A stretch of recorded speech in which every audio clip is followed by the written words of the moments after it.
এরশাদ বিরোধী আন্দোলনে এক কাতারে ছিল আওয়ামী লীগ ও বিএনপি। ১৯৯১ সালে নির্বাচনের পরপরই দল দুটি দুই বিরোধী অবস্থানে চলে গেল এবং তাদের মধ্যে দ্বন্দ্ব প্রতিনিয়ত ঘনীভূত হল। চলুন কারণগুলো জেনে নিই। আওয়ামী লীগ এবং বিএনপির মধ্যে দ্বন্দ্ব বাংলাদেশের রাজনীতিতে সবচেয়ে গুরুত্বপূর্ণ এবং দীর্ঘস্থায়ী বিরোধ। এটি মূলত আদর্শগত, ঐতিহাসিক এবং রাজনৈতিক প্রতিযোগিতার উপর ভিত্তি করে গড়ে উঠেছে। তাদের দ্বন্দ্ব বিভিন্ন স্তরে প্রকাশিত হয়। আওয়ামী লীগ। বাংলাদেশ আওয়ামী লীগ ১৯৪৯ সালে প্রতিষ্ঠিত হয় এবং এটি ১৯৭১ সালে মুক্তিযুদ্ধে নেতৃত্ব দেয়। বঙ্গবন্ধু শেখ মুজিবুর রহমানের নেতৃত্বে স্বাধীনতার মূল চেতনা হিসেবে আওয়ামী লীগ গণতান্ত্রিক এবং ধর্মনিরপেক্ষ বাংলাদেশের পক্ষে অবস্থান নেয়। বিএনপি। বাংলাদেশ জাতীয়তাবাদী দল বিএনপি ১৯৭৮ সালে জিয়াউর রহমান প্রতিষ্ঠা করেন। দলটি বাংলাদেশি জাতীয়তাবাদ ধারণা নিয়ে আত্মপ্রকাশ করে এবং সামরিক শাসনের প্রেক্ষাপটে গণতন্ত্রের পথে পরিবর্তনের কথা বলে। আওয়ামী লীগ ধর্মনিরপেক্ষতা, প্রগতিশীল রাজনীতি এবং মুক্তিযুদ্ধের চেতনা দলের মূল নীতিতে অন্তর্ভুক্ত। বিএনপি বাংলাদেশি জাতীয়তাবাদের ওপর ভিত্তি করে বিএনপি ধর্মীয় অনুভূতির প্রতি অধিক সহানুভূতিশীল এবং ধর্মীয় রাজনীতি অনুমোদন করে। আওয়ামী লীগ মুক্তিযুদ্ধের সময় স্বাধীনতার পক্ষে ভূমিকা পালনকারী দল হিসেবে নিজেদের অবস্থানকে জোরালোভাবে প্রচার করে। বিএনপি মুক্তিযুদ্ধের সময়ের ভূমিকা নিয়ে বিএনপি ও এর নেতাদের বিরুদ্ধে বিতর্ক রয়েছে।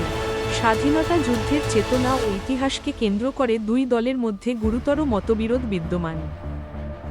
দুই দলই ক্ষমতায় আসতে বারবার প্রতিযোগিতা করে। প্রতিবার নির্বাচন কেন্দ্রিক সহিংসতা, বর্জন এবং অভিযোগ দুই দলের মধ্যকার দ্বন্দ্বকে আরও গভীর করেছে।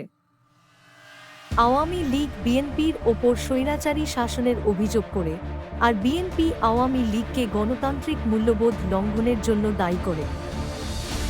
আওয়ামী লীগ বিএনপির নেতৃত্বাধীন সরকারের সময়ের দুর্নীতির বিরুদ্ধে অভিযোগ এনেছে এবং যুদ্ধাপরাধের বিচার কার্যক্রম পরিচালনা করেছে। বিএনপি আওয়ামী লীগের বিরুদ্ধে রাজনৈতিক প্রতিহিংসা, মানবাধিকার লঙ্ঘন এবং বিরোধী দল দমন করার অভিযোগ আনে। আওয়ামী লীগ ভারতের সঙ্গে ঘনিষ্ঠ সম্পর্ক বজায় রাখে এবং পশ্চিমা দুনিয়ার সঙ্গে বন্ধুত্বপূর্ণ সম্পর্কের পক্ষে।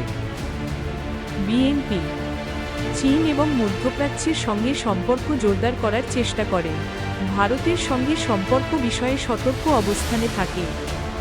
২০১৪ ও ২০১৮ সালের জাতীয় নির্বাচন নিয়ে বিতর্ক, বিএনপির নির্বাচন বর্জন এবং দলীয় নেতা খালেদা জিয়ার কারাদণ্ড ও বিচার প্রক্রিয়া আওয়ামী লীগ বিএনপির দ্বন্দ্বকে আরও গভীর করেছে। বিএনপি আওয়ামী লীগকে একদলীয় শাসনের দিকে ধাবিত হওয়ার অভিযোগ করে, আর আওয়ামী লীগ বিএনপিকে সন্ত্রাসী কার্যক্রমে মদতদাতা হিসেবে চিত্রিত করে। আওয়ামী লীগ এবং বিএনপির দ্বন্দ্ব শুধু রাজনৈতিক বিরোধ নয়, বরং এটি আদর্শিক, ঐতিহাসিক এবং সামাজিক স্তরে প্রথিত।